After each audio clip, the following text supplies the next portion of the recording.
বৰকুৰিহাট অশোকাষ্টমী মহামেলা আৰম্ভ।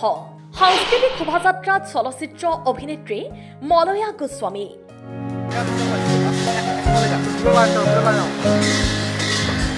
বৰকুৰিহা গাঁৱৰ ফেঙুৱা ৰজাৰ দিনৰ ঐতিহ্যমণ্ডিত পুণ্যতীৰ্থী গংগা পুখুৰী পাৰত বৃহস্পতিবাৰৰ পৰা 5দিনীয়া কাৰ্যসূচীৰে শ্ৰী শ্ৰী মহাবিষ্ণু যজ্ঞ আৰু শ্ৰী শ্ৰী বাসন্তী পূজাৰ শতবাৰ্ষিকী সমাৰোহ আৰম্ভ হৈছে।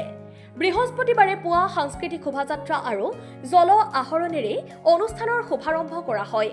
ববল কলিতাসহ বিষয়ববীয়াৰ লগতে প্ৰায় ৩০ শতাধিক ৰাইজৰ সহযোগত সাংস্কৃতিক শোভাযাত্ৰা উলিওৱা হয়। সাংস্কৃতিক শোভাযাত্ৰা আৰু জল আহৰণ অনুষ্ঠানটো উদ্বোধন কৰে ৰাষ্ট্ৰীয় পুৰস্কাৰপ্ৰাপ্ত চলচ্চিত্ৰ অভিনেত্ৰী মলয়া গোস্বামীয়ে। আজি বৰকুৰিহালৈ আহিছিলোঁ আৰু বৰকুৰিহাত বিশেষকৈ গংগা পুখুৰীৰ এই পৰিৱেশটোলৈ আহি মোৰ মানে ইমান এটা পবিত্ৰ পৰিৱেশৰ মাজত সোমাই পৰিলোঁ। তাতে আজি যি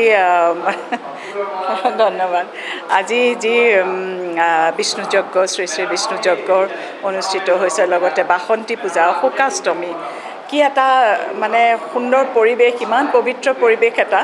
আৰু যিটো শতবৰ্ষৰ কথা কৈ আছে, এই শতবৰ্ষ আজি সামৰণি অনুষ্ঠান। আৰু মই বিশেষকৈ জল যাত্ৰাত আজি অংশগ্ৰহণ কৰিলোঁ। এই পবিত্ৰ যাত্ৰাত অংশগ্ৰহণ কৰি মই সঁচাকৈ মোৰ জীৱন ধন্য হৈছে। আৰু এই অঞ্চলটোলৈ আহি বিশেষকৈ ভাল লাগিছে যে ইয়াৰ যিটো সামগ্ৰিক পৰিৱেশ, গোটেই চুবুৰীৰ মানুহ, সকলো চুবুৰীৰ মানুহ আহিছে, সকলোৱে ইয়াত একেলগ হৈ এই অনুষ্ঠানটোত যিকোনো কাৰ্যসূচীতে অংশগ্ৰহণ কৰিছে, সেইটো দেখি সঁচাকৈ আপ্লুত হৈ পৰিছোঁ। আৰু এইটোকা বিৰল, আজিকালি এতিয়া সময়ত সঁচাকৈ বিৰল।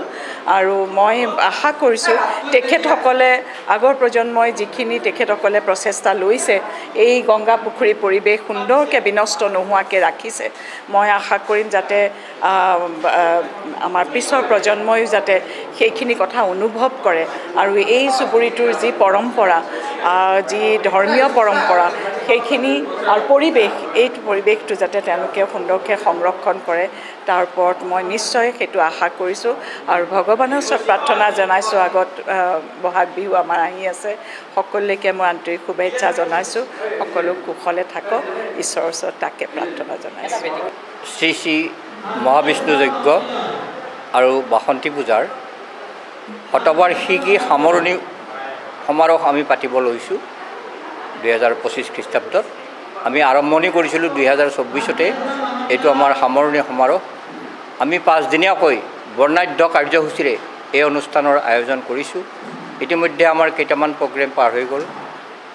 সাংঘাতিক ধৰণে ভাল লগা আমাৰ শোভাযাত্ৰা অনুষ্ঠানটো হৈ গ'ল। তাতে আমাৰ আহ্বায়ক আছিলে মাননীয়া শ্ৰীযুতা মলয়া গোস্বামী, চলচ্চিত্ৰ অভিনেত্ৰী। আৰু বাকী কেইদিনো আমি তেনেধৰণৰ কিছু কাৰ্যসূচী ৰাখিছোঁ। আমি কিছু বিশিষ্ট লোককো নিমন্ত্ৰণ কৰিছোঁ। অষ্টমীৰ দিনা তেওঁলোক আহিব, ময়ূৰ বৰা, হাইজৰ হুছেইন, আমি সমীৰ তাঁতীক মাতিছোঁ আমাৰ স্মৃতিগ্ৰন্থ গংগাশ্ৰী উন্মোচন কৰিবৰ কাৰণে। সেইদৰে শেষৰ দিনাও, সপ্তমীৰ দিনা আমাৰ সাংস্কৃতিক অনুষ্ঠান সুবাসনা দত্তই গান পৰিৱেশন কৰিব। এইধৰণে আমি গোটেই দিনকেইটা ৰাইজৰ সহায় সহযোগিতাত পাৰ কৰিম বুলি ভাবিছোঁ। Bureau report, Assam time.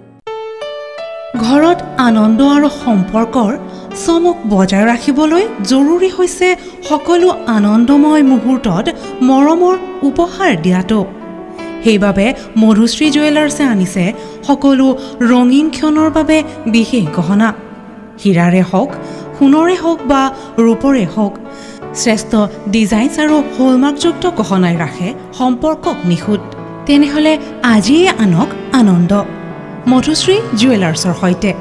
যোগাযোগ কৰক 7002800341 নাইবা ভিজিট কৰক LNB ৰোড, নলবাৰী, অসম।